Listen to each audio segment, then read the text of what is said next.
Bienvenidos y bienvenidas a Desiguales, de domingo con un Atlético Tucumán puntero. Déjame decirte esto, Pablo Caruso.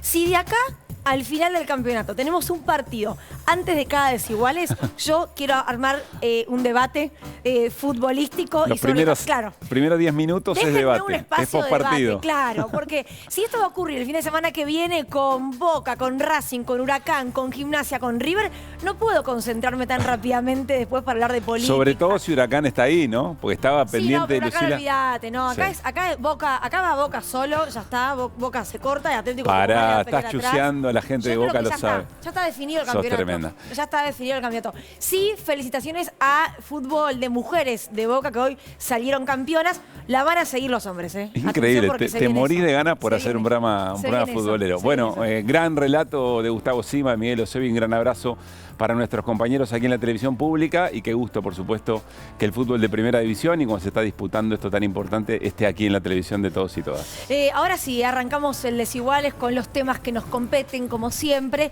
y arrancamos con una noticia que tiene que ver con Italia, pero entendiéndola a modo latinoamericano y argentino. ¿Quién es esta mujer? Es Giorgia Meloni. Todavía no están los resultados finales porque el recuento se está haciendo en este momento, pero sería la próxima primera ministra italiana. Para empezar, primera mujer que ocupa ese lugar. Pero, ¿quién es? Es una neofascista. Es una mujer que gana y llega a este lugar de, por supuesto, importante posición política, hablando de una política anti-inmigración, una política anti-Unión Europea, en contra del aborto cuando es legal en Italia, pero diciendo voy a hacer todo lo posible para que esto se restrinja lo más que se pueda, con una alianza de partidos que ya han formado parte de lo que es el Poder Ejecutivo, digamos, italiano, como Silvio Berlusconi, por ejemplo, ¿no? En esa alianza, pero puntualmente ella encabeza a Hermanos de Italia. ¿Qué se viene para Italia? ¿Pero qué se viene para la región? ¿Qué se viene para Brasil la semana que viene? No es menor que una mujer con ideas de ultraderecha, e insisto con esto, fascistas, hoy por el voto popular y democrático haya llegado al lugar que llegó. Sí, con un nivel de abstención histórico, el más importante desde la recuperación de la democracia en Italia. Hay que decir, Hermanos de Italia este partido fue fundado por los resabios del movimiento de Benito Mussolini. Es decir, desde 1945 que Italia no tenía una conducción de ultraderecha de estas características, fascista de estas características. Pero claro, en la semana también hubo un ascenso muy importante de Suecia. Suecia históricamente es un bastión de igualdad, de tolerancia. También allí la ultraderecha ascendió. Está muy consolidado en Hungría, Víctor Orbán también con un gobierno de estas características. Es decir, todo lo que hasta hace muy poco en las series de televisión o en los análisis parecía un futuro distópico, grupos minoritarios muy antidemocráticos, muy ultraderechistas, que estaban haciendo algún tipo de ruido, empiezan a conseguir los lugares de conducción de poder, de conducción política. Lo gracioso es que hablas de la serie Years and Years, es una serie británica. Sí. Yo tengo que reconocer que la abandoné porque me dio impresión lo que se podía llegar a venir. Claro. Que ahora ocurra, digo, tendría que volver a verla, animarme, ¿no? Así es. Bueno, esta es la situación. Ahora, está Atilio Borón ya en el living de Desiguales, además de, por supuesto, Gabriela Granata, además de Mario Weinfeld, de Seba Lacunza. Vamos a charlar sobre todo esto porque se vienen las elecciones en Brasil el próximo domingo. Pero las preguntas que se abren para la democracia en Occidente, ¿no? Es decir, evidentemente, democracias que no han dado cierto tipo de respuestas a una ciudadanía, sobre todo en Europa, uno imagina la crisis del estado de bienestar, del Estado que estaba muy presente y garantizando distintos tipos de condiciones de vida dignas mayoritariamente. Pero ¿qué respuesta va a tener la política? ¿Qué respuesta va a tener la política dentro del sistema? Porque además son todos espacios antisistema, ¿no? ¿Qué respuesta va a tener para volver a interpelar a las sociedades, a los pueblos de nuestros países, de Europa, etcétera? Y esa operación que en Desiguales venimos comentando de manera muy, tratando de llamar mucho la atención, porque se ha logrado instalar que todas las políticas son lo mismo, es decir, todas las políticas de los partidos tradicionales han sido exactamente las mismas, sin distinguir cuáles efectivamente han dejado o han generado un peor vivir en las distintas sociedades. Hay un dato muy importante, Luli. Primero, que la coalición de derecha que vos mencionás consiguió mayoría absoluta, si se concretan los sondeos previos. Sí, igual quiero decir algo ahí. La izquierda no logró tampoco hacer alianzas. La izquierda, si se hubiese unido de determinada manera y por cómo es el sistema electoral italiano, hubiese podido tener más fuerza, no para ganar pero de todas maneras, el primer lugar, pero sí para obtener más escaños. Esa coalición de derecha gana abiertamente y lo que se empieza a romper es la división, y presten atención a lo que pasa en la Argentina, se rompe ese límite que había entre las derechas más conservadoras, más clásicas, digamos, con las ultraderechas, es decir, forman coalición y de alguna manera las ultraderechas se llevan a la rastra a las derechas más tradicionales. Esto nos tiene que hacer ruido por todos lados aquí en Argentina, ¿no? Queremos comenzar Desiguales con una partecita del discurso que dio el Chino Darín, el actor el Chino Darín, sobre la película Argentina 1985. Una película que se estrena la semana que viene y en pocos cines de nuestro país. Eso es por una disputa con la plataforma Amazon, pero que ganó hace solamente un par de días el premio a Mejor Película en el Festival de San Sebastián, pero el premio que da el público. Es decir, el que no votan los directores, productores o académicos. El que vota la gente que vio la película. Una película sobre el juicio de la Junta, ¿no? Exacto, se refiere justamente al año 1985, año en el que ocurrió ese juicio y que refleja lo que significó para la democracia argentina esa situación en particular y el apoyo / no apoyo de un sector de la política y un sector de la justicia. No toda la Argentina iba detrás caminando del fiscal Estracera. Bueno, de eso trata un poco Argentina 1985, pero escuchen lo que dijo el Chino Darín. Resulta particularmente bello y hasta poético que una película que habla sobre la democracia resulte ganadora en una votación popular entre los espectadores. Es algo hermoso y nos da una linda señal que nos llena de orgullo en un momento en el que pareciera que están creciendo tal vez demasiado algunos discursos que no respetan tanto los valores democráticos que tanto nos han costado conseguir. Nos da la oportunidad de amplificar una mirada y unos valores que creemos que son más que relevantes en este momento tan complejo. Gracias. Bueno, primero quiero ver la película, no veo la hora de que se estrene. Pero ¿no? más allá de eso es interesante además los aplausos que recibía en ese contexto particular donde todos quienes estaban ahí reconocían de qué se estaba hablando, más allá de la situación concreta en cada país. Bueno, enseguida comenzamos la charla con Atilio Borón, que está aquí con nosotros.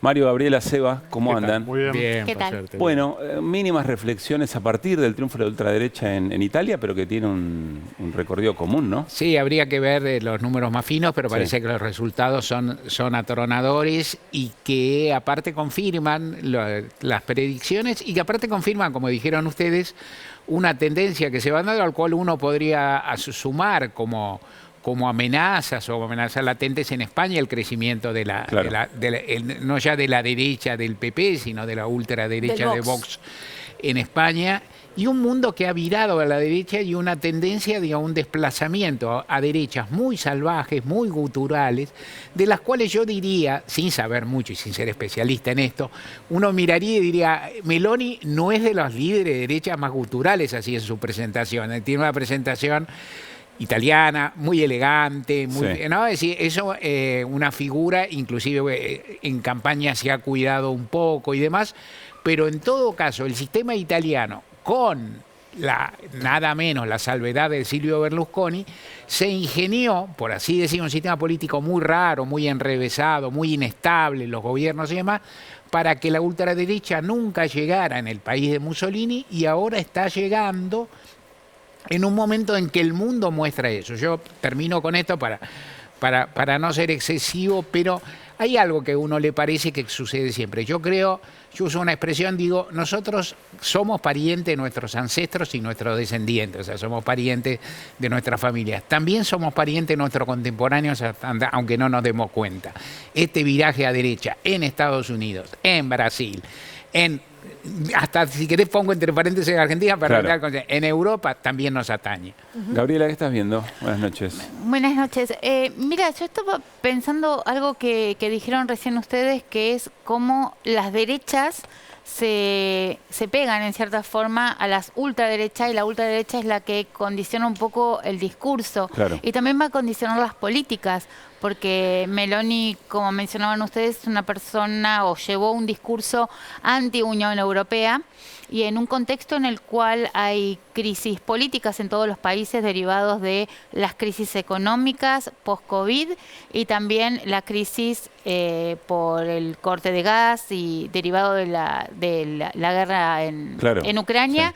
sí. Me parece que esto de una solución comunitaria va a empezar a hacer ruido en Europa y puede tener impacto también en el resto de la economía mundial. Se van a ir cortando solos, digamos, todo lo contrario a lo que dice Francisco, el Papa, ¿no? Nadie se salva solo. Bueno, pareciera que la Unión Europea anda en medio a ver quién se salva O solo. cortarse solo, Claro. o bueno, lo que planteó Meloni es que en lugar de tener una Unión Europea, creo que le llamó una Unión de Naciones, es decir, como un estatuto un poco menor Más a light.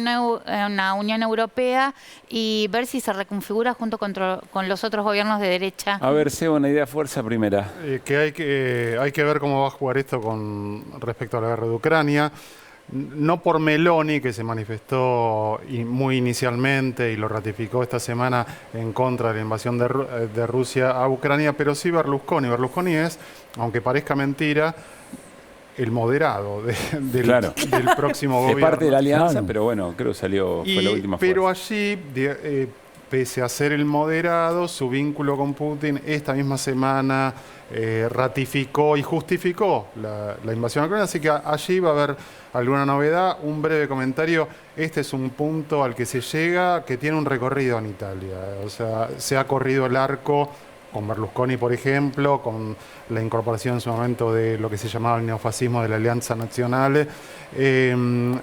Hay un elemento, digamos, en algunos pueblos de Italia hace más de una década que hay patrullas civiles contra los inmigrantes. Es cierto. Digamos, allí el objeto de esta ultraderecha, el blanco, son los islámicos, los musulmanes, los inmigrantes de África. Hacia allí van, digamos. No son tan anti-gays, no son tan anti... Como sería Rusia, por ejemplo. feministas, sí, o como otras, otras ultraderechas, si se quiere, de corte más tradicional. Y sí son estas ultraderechas muy promercado. Estado mínimo, anti-Estado en ese punto. O sea, cómo combinan las dos cosas. De Sí, hecho, una promesa de Meloni es la baja impositiva, es decir, reducir la presión fiscal, que es, anti-impuestos son. claro, Exacto. reforma O sea, regresiva de los impuestos. reforma laboral, ¿no? Entonces eso también es un rostro que es muy identitario de esta ultraderecha. Y ahí también es el caso de Bolsonaro. Bien. Es una ultraderecha muy, muy liberal. Es cierto. Ya nos metemos con Atilio Borón, pero antes un informe que tiene que ver con esto que estamos hablando. Las derechas en el mundo, no solamente en la región. Existe candidato que ele é o Bolsonaro da Argentina, que é o Javier Milei. Yo tengo una posición tomada que las personas, digamos, tendrían que tener libre portación. ¿Todas? Bolsonaro ha facilitado el acceso a las armas a la población con 40 decretos. Y el número de licencias se ha incrementado en casi un 500% en los últimos 4 años. Un nuevo hecho de violencia política en Brasil. El bolsonarista Rafael de Oliveira asesinó a cuchillazos en el rostro a su colega de trabajo, Benedito dos Santos. Não é voltar apenas à cena do crime. Esse tipo de gente tem que ser extirpado da vida pública. El expresidente de los Estados Unidos, Donald Trump, expresó su apoyo a Jair Bolsonaro. El presidente Sí. Jair Bolsonaro de Brasil, el Trump tropical, como se le llama cariñosamente, ha hecho un gran trabajo para el maravilloso pueblo de Brasil. When Mexico sends its people, they're sending people that have lots of problems.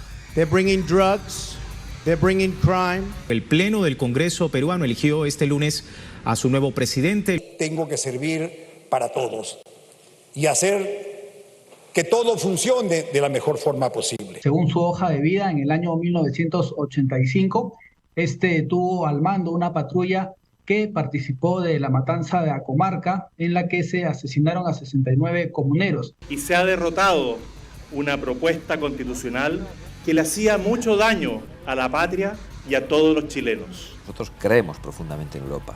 Quien no cree en Europa y la pone en riesgo es quien quiere destruir la esencia de Europa y quien trae inmigración masiva, ilegal e islamista. Es una zanja de 3 metros, de profundidad, con los cercos para que nadie caiga adentro de la zanja y tampoco los animales de las personas que se dedican a la ganadería. Eso es factible y bastante económico.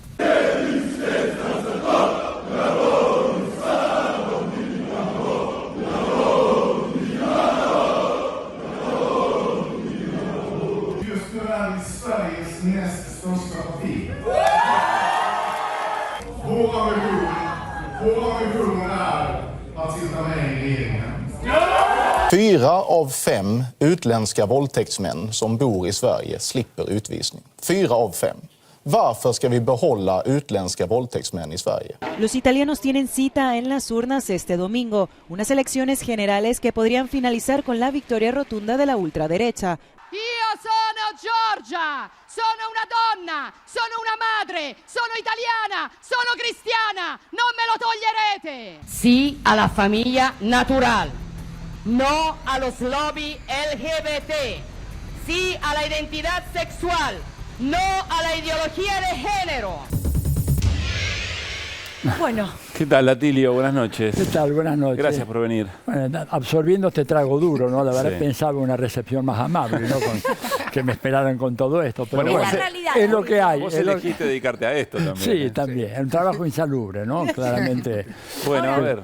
Arrancamos con Georgia, que es la Sí, última, lo último momento, pero yo escucho en Suecia esos discursos, que siempre fue la cuna del progresismo, si se quiere, en un punto, y me sorprende bastante.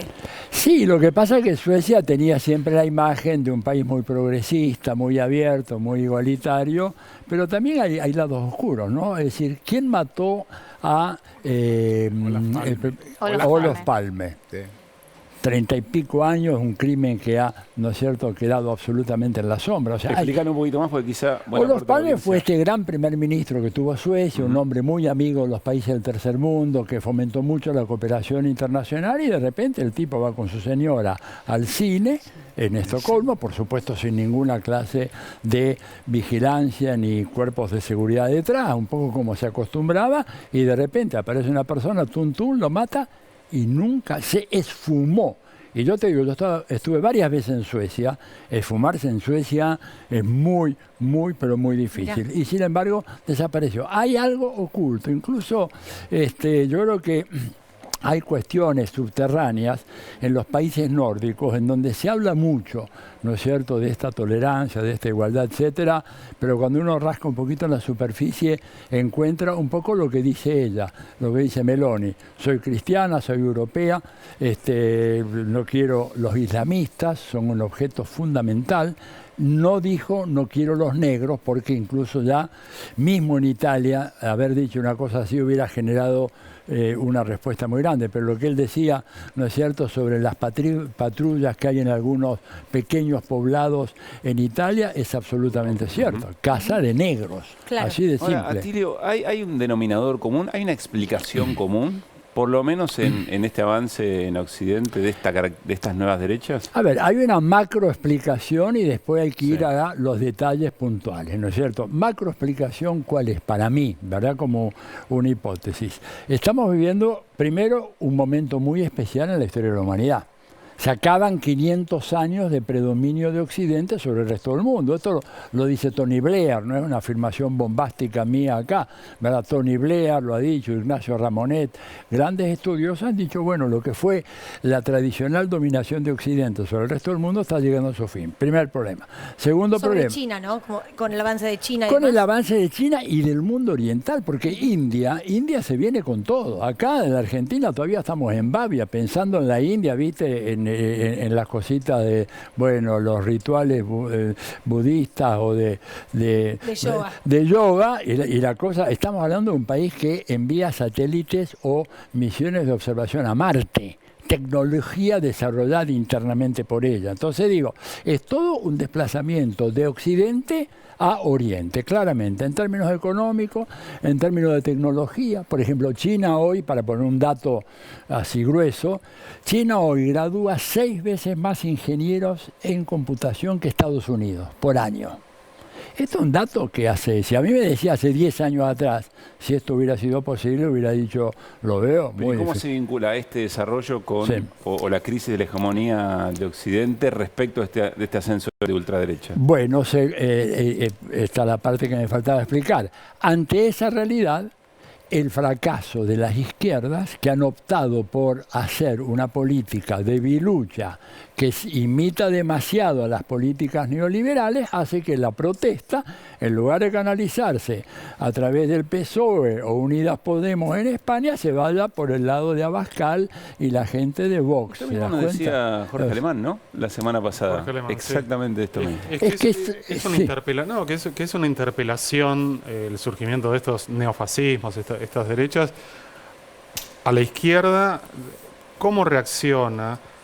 ¿Cómo trata los temas? Porque evidentemente estas ultraderechas tienen una facilidad de abordar temas de preocupación media social y ofrecen soluciones espantosas, de explicación fácil.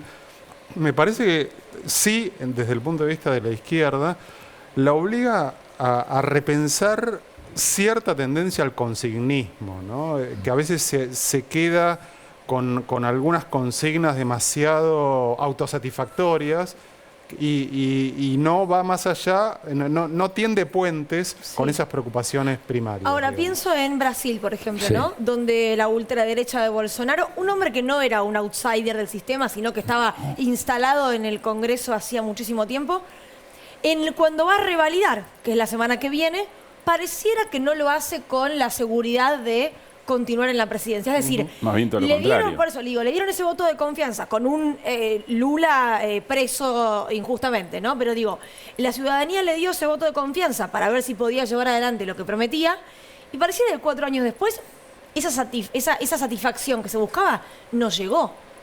No, pero sin embargo, Bolsonaro ha construido una base social y una base electoral impresionante. Impresionante. Lo del 7 de septiembre, que es el Día Nacional de Brasil, ¿verdad? La manifestación que hubo en las calles, realmente no las pudo hacer hasta ahora el PT. Vamos a decir una realidad. Reconozcamos cuando a Lula lo llevan preso, él estaba en ese momento creo que en Río de Janeiro, había 15.000 personas saliendo a acompañarlo. Tendría que haber habido 2 millones. Entonces, cuidado, Bolsonaro, igual que Trump, han construido una base electoral. Bolsonaro tiene un 35% sólido en su mano, que es más o menos lo sólido que tiene el PT. Esta es la novedad. Ahora, Mario, ¿vos te suena la crisis de la izquierda como explicación para el ascenso de este tipo de expresión de derecha? Me parece que Atilio lo empezó a plantear diciendo, bueno, hay una crisis general de un modelo capitalista centrado en Occidente, luego una crisis de la izquierda como respuesta, y por cierto hay otras variables. También la crisis del estado de bienestar, ¿cuánto arrastra? Es decir, también el modelo de estado de bienestar en un punto se agotó o encontró su límite o encontró su tope o algo pasó. Y después,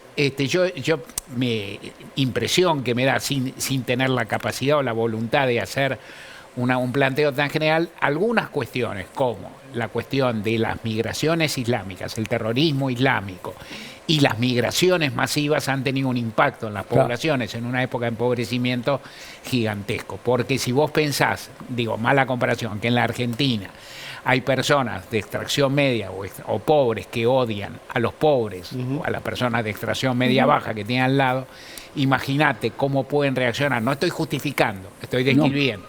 ¿Cómo puede reaccionar un pobre británico, un pobre italiano, que si le aparece un inmigrante al lado que no paga impuestos, que hace esto, que es bullicioso, y que él ve como su real rival, cuando en realidad los rivales por ahí están más lejos, son más difíciles. Es más fácil tenerle bronca a tu vecino que a los grandes, al imperialismo, al capitalismo o a los grandes bancos. Ahora, Mario, en el caso este, que creo que es absolutamente cierto, porque un poco la explicación estaba empezando a desgranarla, el otro dato decisivo en Europa es que se acabó la Europa blanca cristiana. Claro. Digo, este es un dato, una conmoción tremenda. Alguna gente lo admite, pero un sector muy importante de la sociedad europea consideran absolutamente inaceptable que los pueblos de las viejas colonias que ellos explotaron durante siglos y que ahora están pero absolutamente en la lona, se vengan para acá. Yo he visto tipos gente inclusive progresista, que me dice, bueno, ¿qué tienen que venir para acá? Yo le dije, pero vienen acá, porque ustedes primero fueron allá. Fueron a saquearlo durante 3 siglos. ¿Y a dónde van a ir los tipos ahora? Vienen acá. Ahora, la reacción de eso, ¿verdad?, es tremenda. A mí, por ejemplo, un conocido alemán me hablaba un día tomando una cervecita y se le aflojó un poco la lengua, la vergüenza que a él le daba que cuando aparecía la selección alemana había un par de negros en el equipo alemán. Que los agradezcan también.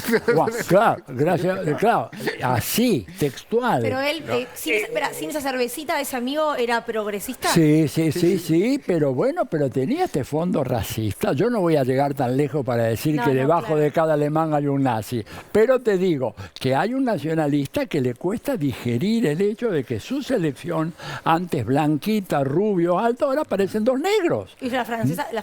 La francesa ni te cuento. La italiana también.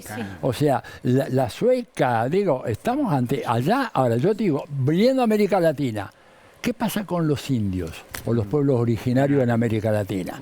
Que estuvieron invisibilizados. A ver, yo hice toda la sociología de la carrera acá, ¿verdad? No tuve una sola materia hablando de Mario, vos sabés muy bien, antropología de los pueblos originarios. Claro. No existían. Y cuando uno preguntaba, decía, no, ya desaparecieron o son campesinos. Claro. ¿Te das cuenta? Nuestra formación en la universidad, en las universidades nacionales, que se supone son de pensamiento crítico, no tenían ni los pueblos originarios ni Oriente. No, Oriente tampoco está. No, Oriente tampoco. Pero qué sé yo, el caso acá en la Argentina, yo me acuerdo muy bien, en algún momento, en Chile, por ejemplo. En Chile yo recuerdo, yo fui a estudiar allá, ¿no es cierto? Años 66, 67. Veo el censo, yo soy un loco para mirar los censos porque me parece que hay datos muy interesantes, y veo que hay casi 11% de población mapuche. Yo con mis compañeros de Flaxo en ese momento levanté el tema y cuando uno de los compañeros era José Miguel Insulza, para que te ubiques, era gente de gran nivel. Y me dice, no, aquí hay un error. No son mapuches, en realidad acá a la población campesina al sur del Biobío se le dice mapuche, pero en realidad la identidad mapuche ya se disolvió, se pacificó la Araucanía, me decían. Bueno, 2022. 2022 están ahí. Ahora, me quedo con esto, con el tema del racismo en Argentina, porque la ultraderecha, como podría llamarse hoy el espacio de Javier Milei, no tiene hasta ahora un discurso abiertamente anti pueblos originarios, anti negros de mierda, como podría, perdón por la palabra, ¿no? Pero es una expresión que se suele escuchar mucho obvio. Oralmente y en redes sociales. ¿Se cuida o no lo tiene puntualmente, crees?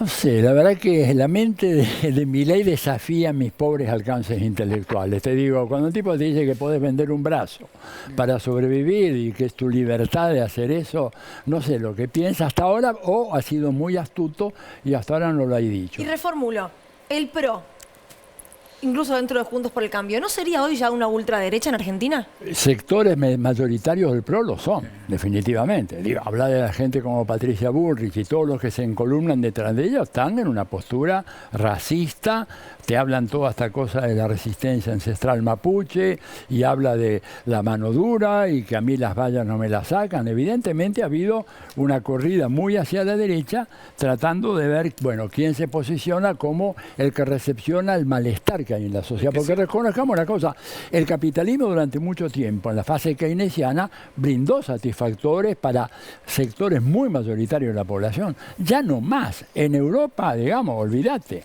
En Europa, digamos, la gente, los mileuristas ahora en Europa, como decía el otro día, creo que Pablo Iglesias, ya los mileristas en Europa, los que ganan 1.000 euros al mes, son considerados pobres diablos, que no tienen lo suficiente para pagar los gastos de energía, de salud y todo lo demás. ¿Qué ibas a meter, Gaby?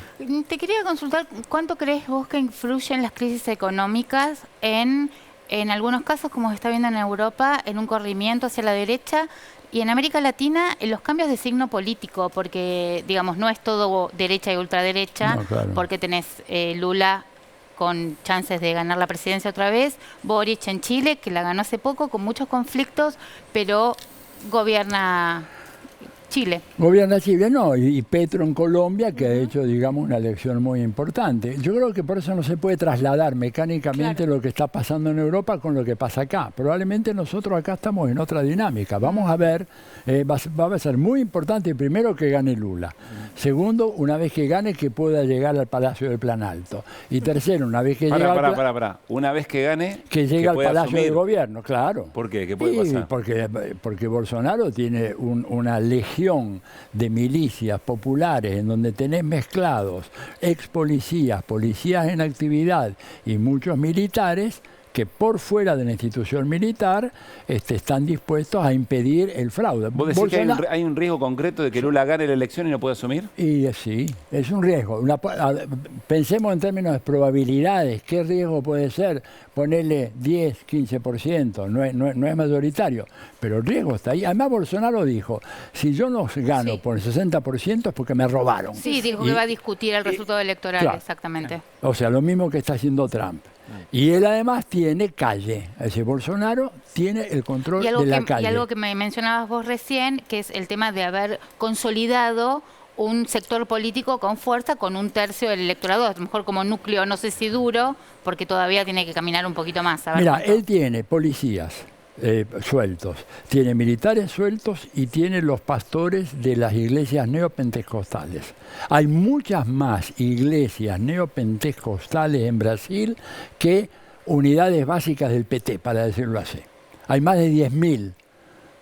Y cada una de esas tenés vos un pastor que cuando vas el domingo a la congregación te dice tenés que votar así, que fue lo que vimos en el 18. Ahora, más allá de las causas, que la podemos seguir charlando, me preocupa cuál debe ser la respuesta de aquellos gobiernos progresistas, de las fuerzas políticas democráticas y progresistas, una vez que alcanzan el gobierno. Ya tenemos 3 años el gobierno del Frente de Todos, tenés la experiencia de Pedro Castillo, fue tremenda en Perú, tenés la experiencia de Boric, muy reciente también, bueno, Arce también en Bolivia. ¿Cuál es el desafío de estos gobiernos que han sido calificados como moderados hasta acá, ¿no? Gobernar bien. Y gobernar bien quiere decir hacer las cosas que tenés que hacer sabiendo que no vas a poder jamás hacer que todos se pongan de acuerdo con lo que vos querés. Por ejemplo, es inconcebible que la señora Truss en Inglaterra, primera ministra, esté proponiendo una política dura en relación a las grandes empresas de electricidad y que la izquierda temblorosamente no quiera ni saber nada acerca de eso, temiendo de que le puedan decir de que es demasiado radical. Sí. O sea, tenés o el mismo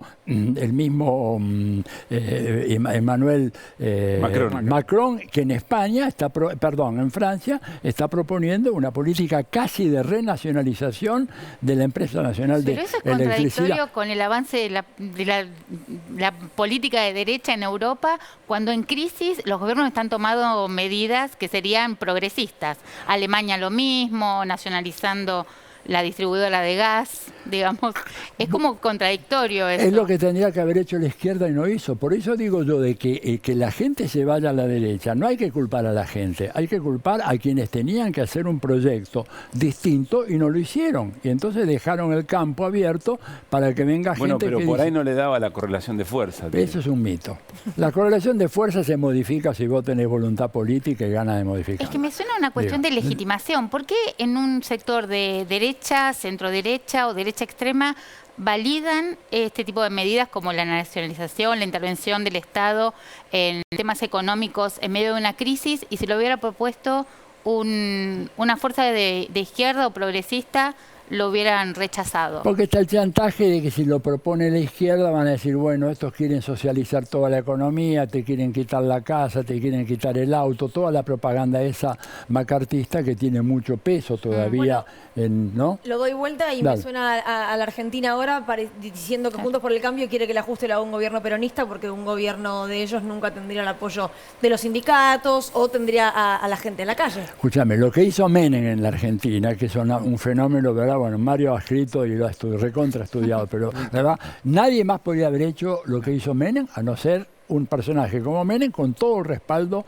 del PJ y la CGT. Te habló por viejo, te digo, Mario. No. Nosotros no hubiéramos leído nada de los 90. A vos te fue a buscar. Lo hemos conversado. Vos que lo viviste. Yo soy nacida y criada. Claro. Eso es un peligro. Lo hemos conversado mucho, pero hay algo que también hay. Milei, por ejemplo. Milei elogia a Menem, ¿no? Milei, cuando tiene que designar un gobierno de referencia, elige bien. Y el mejor ministro Cavallo. Y el mejor ministro Cavallo. Lo que uno piensa respecto de los distintos gobiernos nacional, populares, socialistas, lo que uno piensa es que también han tenido en esta etapa y en nuestra región un periodo de estabilidad y de avances relativos, no espectaculares, pero reformistas, consolidados desde principio del siglo, números redondos, por tomar la Argentina como referencia, hasta 2015. Ese fue un periodo de paz, estabilidad y crecimiento, en promedio, interesante. Yo lo que veo, sin hacer ningún pronóstico ni decir nada, es que estas ultraderechas rabiosas que consiguen apoyo, como bien señaló Atilio Borón, apoyo en sectores populares, no tradicionales, no convencionales y demás, no convencionales para fuerzas de derecha, hasta ahora no han asegurado gobernabilidad, han sido relativamente inestables. Si Bolsonaro ganara, el domingo que viene no gana Bolsonaro, es casi un dato, pero si ganara en su momento habría que reformular esto. Pero en general, Trump no duró por lo que fuera, porque es una época muy difícil para los oficialismos, por la pandemia, no duró. Bolsonaro bien puede que no dure, en Bolivia el experimento no anduvo, Macri duró 4 años. Entonces, tal vez a mí me da la sensación que estos gobiernos de derecha no garantizan un grado de estabilidad sistémica como han garantizado los otros. En ese sentido, tal vez hay una especie de, ¿cómo decir?, de falta de confianza en los regímenes populares, en el sentido de decir, estos gobiernos se los puede vencer. O sea, se está demostrado que se los puede vencer. Y no dan tanta estabilidad. Entonces, tal vez la forma sea diferenciar, una de las cuestiones sea diferenciarse más, no solo en el discurso, sino en la práctica. ¿Vos coincidís entonces con Atilio que cuando los gobiernos progresistas, de centroizquierda o lo que fuera, aparecen temerosos, son parte de lo que construye esa opción antisistema? Sí, yo matizaría un poco con Atilio, siempre tenemos algunos matices. Yo matizaría lo de la correlación. Yo no creo que las correlaciones de fuerza no existan. Creo que a veces hay quien en su praxis, Atilio tampoco cree eso, pero hay quien en su praxis arruga en circunstancias determinadas, o sea, chica, hay quien se agranda y hay quien amplía los márgenes de la política. Bien. Néstor Kirchner y Cristina fueron maestros en ampliar los márgenes de la política, y Néstor Kirchner en su primer momento espectacular. Néstor Kirchner amplió los márgenes de la política. ¿Hasta dónde? Bueno, hasta dónde pudo, no todo, pero algo.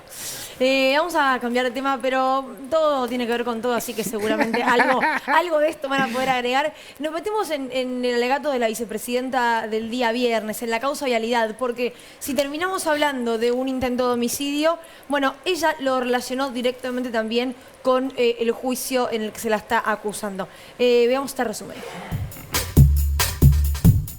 La Fiscalía, en la denominada Causa Vialidad Nacional, comienza hoy una serie de audiencias. De los años 2013 y 2015 funcionó en el seno del Estado una asociación ilícita de características singulares. ¿Qué día histórico el de el principio de los alegatos con Diego Luciani? Pienso en Estrasera, claro, diciendo el nunca más y demás. El Estrasera del siglo XXI. Lázaro Báez, que era Néstor Kirchner, y Cristina Fernández, que se enriquecían ilegalmente a costa de los magros recursos del Estado. Un gobierno elegido en la forma que prevé la Constitución, no podemos ser nunca una asociación ilícita. Se desmontaron las increíbles mentiras. ¿Está verificado que hay rutas que no se terminaron? Porque eso también el kirchnerismo lo pone en discusión. Pero está filmado, la gente los que dicen eso pueden ir a Santa Cruz. Sin embargo, de nuestro informe no se desprende que hayan rutas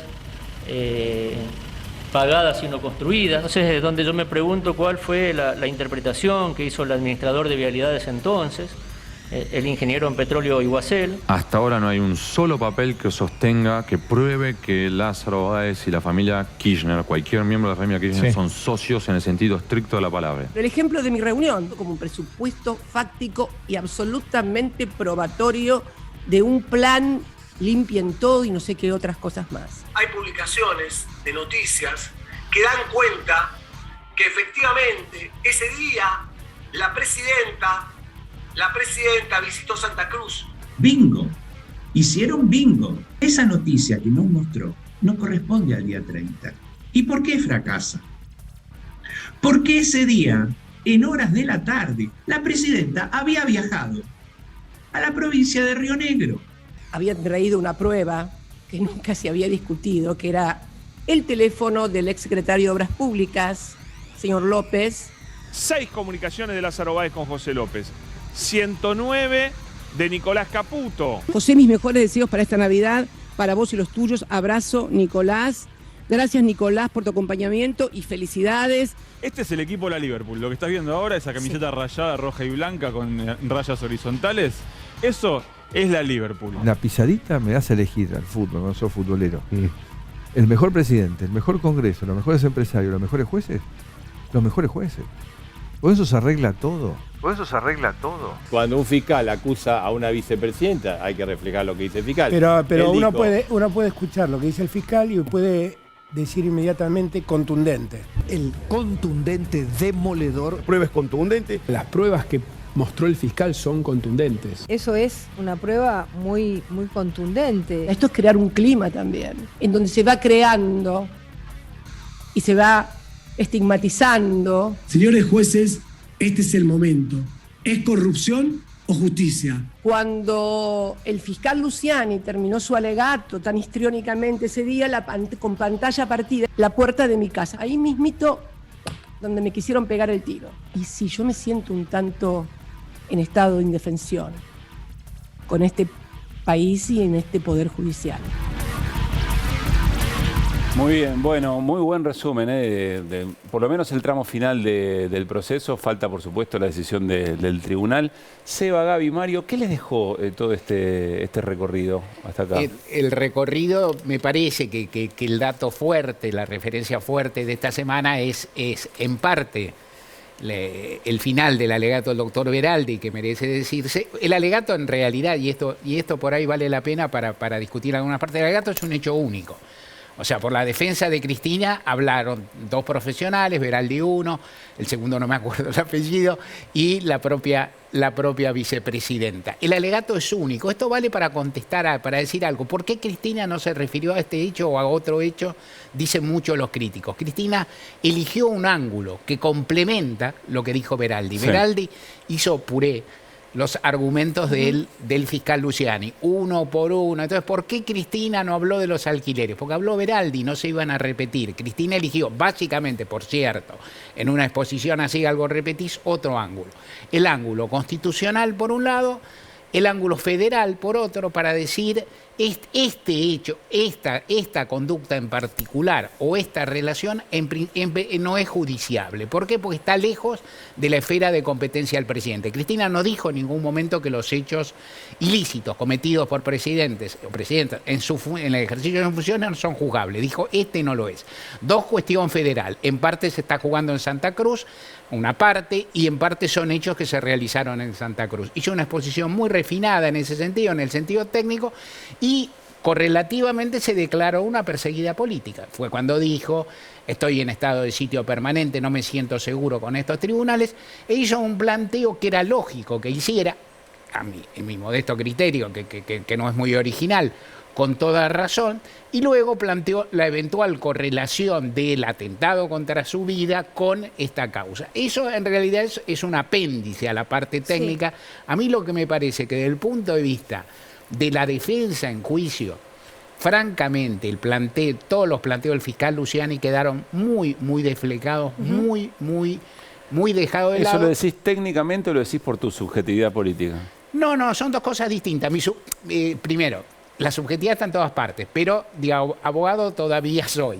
Entonces, lo que puedo decir es que el planteo que hizo Cristina, que habló 1 hora y media, números redondos, más o menos la primera media hora, los primeros 40 minutos, habló de cómo es un sistema jurídico, cómo arranca en la Constitución y termina, ponele, en una resolución o en una norma del Congreso Nacional, que puede ser el presupuesto, en una norma provincial. Habló de la existencia de hechos juzgados en otros lugares, habló de la relación con el derecho administrativo y esa fue una parte básicamente técnica que a mi ver estuvo muy prolija y formulada de un modo bastante sereno, digamos, bastante.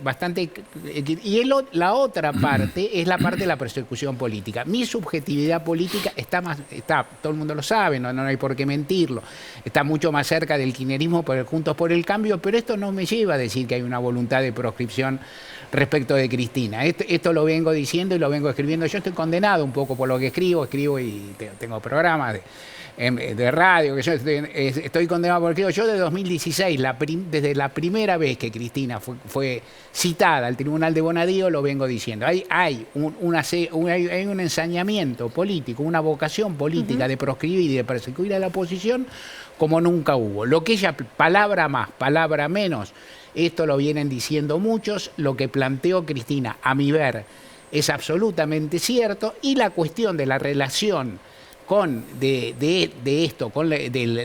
esta cuestión con el atentado, ya es una cuestión de hecho, que es una cosa aparte. Pero ahí me quiero meter, y te doy la palabra, Seba, porque hoy escribe, al menos hoy en la web, creo que ayer estuvo en papel o al revés, Hugo Alconada Amón en La Nación, y cuenta que Sabac Montiel dice ante la jueza, ante el juzgado, no quiero que me defienda él, por el doctor Hermida, que es el abogado oficial, quiero que me defienda Luciani. Sí. Y le dicen, no, Luciani acusa y es fiscal, no es abogado. Yo quiero a Luciani. Ahí estamos compartiendo la nota de Alconada Amón. Reitero, sí, es de Alconada Amón en el diario La Nación.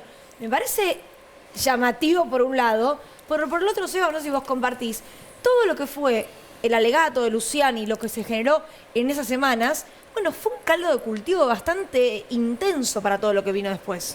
Tendría cuidado con esa traslación. El alegato de Luciani pareció desmesurado, un histrionismo que pareció expuesto en virtud de que no tenía otros elementos. O sea, prefirió decir, tengo 3 toneladas y que 40 columnistas de los medios y comentaristas lo repitieran como si eso fuera gran cosa. Le faltaron los 4 gramos de la vinculación de la cuenta de Báez con Cristina. Digamos, en ese punto pareció claramente desmesurado, pero me parece que, si bien es evidente que este asesino en potencia creyó a pies juntillas lo que dijo Luciani y creían todos los argumentos, el argumento de Cristina de acá hay una relación directa me parece que bastante excesivo, porque hay una acusación, sí, con una trama. Pero espera, no es una cosa, no es que Luciani dijo tal cosa, es todo lo que viene ocurriendo desde hace mucho tiempo. Sí, a ver, yo voy a eso, digamos, me parece que hay una trama como Dropi, sectores de Juntos por el Cambio o del macrismo o cierto macrismo duro, medios de comunicación y servicios. Se llama Lofer eso, ¿no? Servicios. ¿Y servicios? Servicios de inteligencia orgánicos o inorgánicos. Eso está en la traza del gobierno de Macri, de los gobiernos de Macri, incluido de la ciudad, eso existe. Eso está y me parece que va a continuar y que esto va a tener un correlato en cómo va a ser interpretado la sentencia.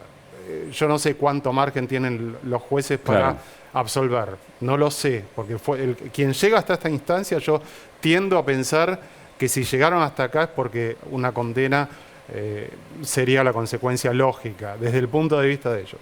Ahora, no obstante, yo sí digo, me parece que es vidrioso desde el punto de vista de Cristina que atribuya, que establezca una conexidad bastante directa.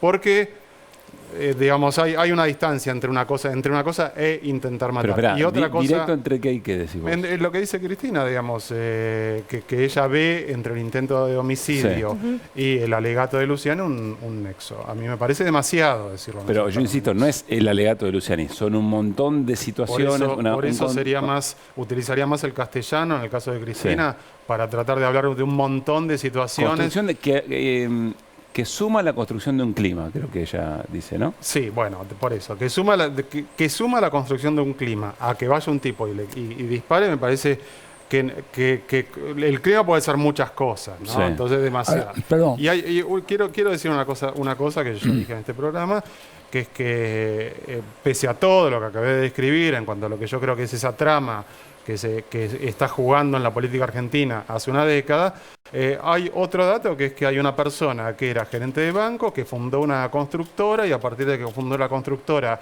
2 días antes de que Néstor Kirchner comenzara su mandato, le empezaron a llevar contratos y recibió contratos por $1.000 millones. Digo, esto ocurrió y a mí, probablemente no sea ilegal, a mí me genera múltiples interrogantes y me parece que no hay que dejarlo de decir, porque una cosa no quita la otra. Que se haya instrumentalizado, que se haya armado desde una estructura estatal y paraestatal un mecanismo de persecución, hay que decirlo. El macrismo me parece que lo hizo y tiene que dar respuestas de eso, pero el otro también existió. A ver, Atilio. No, lo que quería decir es que, por ejemplo, evidentemente acá en la Argentina se ha creado un clima, ¿verdad? Y cuando vos tenés que, en un proceso largo, porque es cierto que no fue tan solo el alegato final de Luciani, pero toda esta artillería mediática permanente hablando de que Cristina robó, que Cristina es una delincuenta, que es jefa de una asociación ilícita, obviamente que eso, cuando vos lo repetís hasta el cansancio y aparecen prácticamente en la enorme mayoría de los medios, crea las condiciones para que aparezca no un loquito, sino una organización terrorista, porque no nos equivoquemos en esto.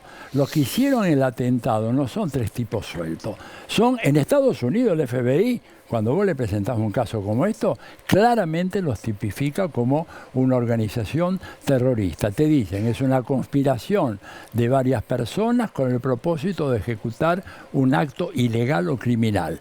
A mí lo que me sorprende es que todavía esa categoría no se haya aplicado a esta gente y se hable de los copitos, los loquitos sueltos, etcétera. ¿Vos no tenés dudas, Atilio, de que hay una organización intelectual detrás? Absolutamente ninguna, no solamente intelectual y financiera también. ¿De dónde saca la guita esa gente? ¿Cómo se mueven? ¿Dónde compraron las armas? ¿Cómo se mantuvieron? Intentan alquilar un departamento. ¿Cómo intentaron alquilar un departamento, digamos, que te cuesta por ahí, no sé, 400.000 pesos, 500.000 pesos al mes para alquilar en Recoleta? Digo, podemos nosotros engañarnos de que, bueno, son tipos que están... Y los abogados de la CIDE que han llegado ahí para defender a algunos de los imputados o de los que van a ser imputados. ¿Qué pasaría, cómo sería el escenario si a Cristina la condena el tribunal? La tengo muy claro. Yo creo que, me puedo equivocar, perdón por eso que la tengo muy claro, yo tendría que ser más cuidado. Pero estamos en familia, digamos, no nos ve nadie, podemos charlar tranquilos. Mira, primera cuestión, yo creo que sí, quiero ver quiénes son los jueces que estén en condiciones de poner una firma condenatoria de Cristina para un proceso tan trucho y tan insostenible como esto. Yo quiero verlos, porque además esos jueces que no son tontos se dan cuenta de que esto va a disparar una protesta social infernal. Pero vos coincidís con Sebastián, yo en parte también, con esto de que no tienen mucho margen producto de este clima del que hablamos, de medios de comunicación, partidos que no políticos. Tienen margen para resolver. Exacto. Y yo creo que en cuanto vean que la gente empieza a salir a la calle van a tener margen. A ver, no había margen para aprobar la ley en contra, legalizando el aborto en la Argentina, ¿verdad? Salieron 1 millón de mujeres a la calle, estuvieron 3 días y... Bueno, pero una cosa es una voluntad legislativa, otra cosa es un tribunal que tiene que sopesar evidencia. Pero un tribunal que sabe que no tiene nada concreto. Cuando este pobre tipo de Luciani, perdón, ya termino, cuando este pobre tipo de Luciani, porque es un pobre tipo, te dice que tiene 3 toneladas de pruebas y que yo entonces irónicamente en página digo una enorme innovación en la ciencia del derecho, que antes se condenaba a alguien por la evidencia y ahora por el peso medido en toneladas, en el momento en que los jueces tengan que decir, le vamos a hacer caso a lo que dice este impresentable, poner la firma, comprobar, comprometer nuestra existencia en la Argentina, de nuestros familiares, en un fallo que es pero un que entonces, escándalo. pará, estás diciendo que la gente va a salir a protestar. Está bien, pero con cuidado, todo. vos estás diciendo que están presionados, que están bajo amenaza los jueces. Pero acá no estamos hablando de jueces reales, estamos hablando de una banda. Con todo el respeto que se merece el Poder Judicial, pero estos sectores que están, ¿verdad?, que han hecho todas estas maniobras en contra de Cristina, ¿verdad?, el hecho de Bonadío. Es decir, ¿cómo es posible? Lo demostró el matemático Adrián Paenza. Es decir, no hay ninguna posibilidad de que te caigan todas las querellas. No, porque está todo, es una mafia que se ha apoderado del Poder Judicial. Pero bueno, también en la Argentina hubo una causa que tuvo un recorrido, que llevó a casación y demás, que fue la del memorándum con Irán, y esa causa duró años, sí, finalmente quedó en la nada. Yo creo que efectivamente los que prestamos atención a los alegatos podemos decir, bueno, algunas de las pruebas de Luciani que estaban prendidas con alfilar, es decir, eso es demasiado. Pero también es cierto que si los jueces condenan van a tener un gran amparo mediático en un contexto político en el que el país parece estar girando a la derecha. Tenemos que hacer una idea, cerrar una idea, Sí. dale, Mario. No, sencillamente, Cristina dijo la sentencia está escrita. Yo creo que está escrito el veredicto y que está. Mi impresión es que desde que empezó el juicio hasta que habló Luciani algo cambió. Yo no peco de optimista en general, pero creo que algo cambió. Le va a costar mucho a este tribunal dictar una sentencia tan dura como la que pidió Luciani y le va a costar mucho a las instancias superiores, inclusive en términos técnicos, legales y demás, sostenerlo. Bien. Este tribunal yo creo que tiene la condena escrita. Tal vez la condena no tenga la magnitud que pidió Luciani, y después hay otras instancias que tendrán que amacarse mucho para sostenerlo.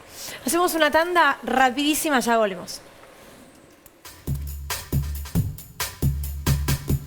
Últimos 2 minutos de reloj de Desiguales y le quiero preguntar a Gaby dónde ponemos el ojo económico esta semana y si se viene un dólar Qatar, porque yo veo ahí en la tanda de la TV pública Qatar 2022, 20 de noviembre, Mundial. ¿Se vieron un dólar Qatar, además de las novedades de estos días? ¿Cómo cambió, no? Desde el principio de año hasta ahora. Mira, ahí hay una discusión respecto de si pones un dólar más caro, un dólar diferencial, o si restringís con un cupo de gastos. La restricción del cupo de gastos es lo que menos estaría convenciendo en este momento economía, porque hay que tener en cuenta que con los gastos con dólares también hay recaudación vía FIP, por el impuesto país y por el anticipo por las percepciones que luego se devuelven, pero mientras tanto tenés la guita adentro. Entonces, la definición de ese tema no va a llevar mucho tiempo más. Este fin de semana, además, vence el dólar soja, que era hasta el 30 de septiembre. Hay que ver si lo renuevan o si hay medidas alternativas. El miércoles va Sergio Massa a presentar políticamente el presupuesto en el Congreso Nacional y ahí seguramente lo primero que van a hacer es decirle que es un poco irreal la proyección del 60% de inflación que hay para el año que viene, entre un montón de otras cosas que tiene preparada la oposición, por ejemplo, presionar sobre los presupuestos para las empresas públicas. Digo, de hecho, ya anticipó Macri que si ganara volvería al sistema de AFJP y privatizaría Aerolíneas Argentinas. Claro, entre otras cosas. Yo sobre el dólar Qatar no me preocuparía mucho, ¿sabe qué? Porque se soluciona si nacionalizamos el comercio exterior. Ah, bueno, tranqui. Es una decisión fundamental con la cual después van a tener dólar para Qatar, para Marruecos.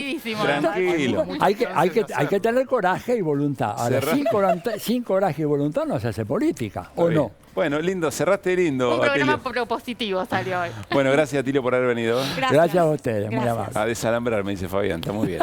Bueno, che, el próximo domingo tenemos un programa, va a ser con la elección de Brasil ya en los hombros, así que con muchas ganas estaremos Hacemos lo de Meloni, a cruzar los dedos. victoria de Meloni, victoria de Bolsonaro el próximo domingo. No, ahí ya nos retiramos. Gracias, Seba. Gracias. A cruzar los dedos, dice Roberto. Así, Mario está así para el domingo que viene. Bueno. Que tengan buena semana, y ya está, Boca Atlético. Sí, se viene algo de Cuchi y Leguizamón ahora en la televisión pública. Che, me quedo acá. A ver, Los hinchas Atlético me están felicitando en Twitter, les mando un abrazo muy grande a todos. Ya son campeones. Buah, increíble.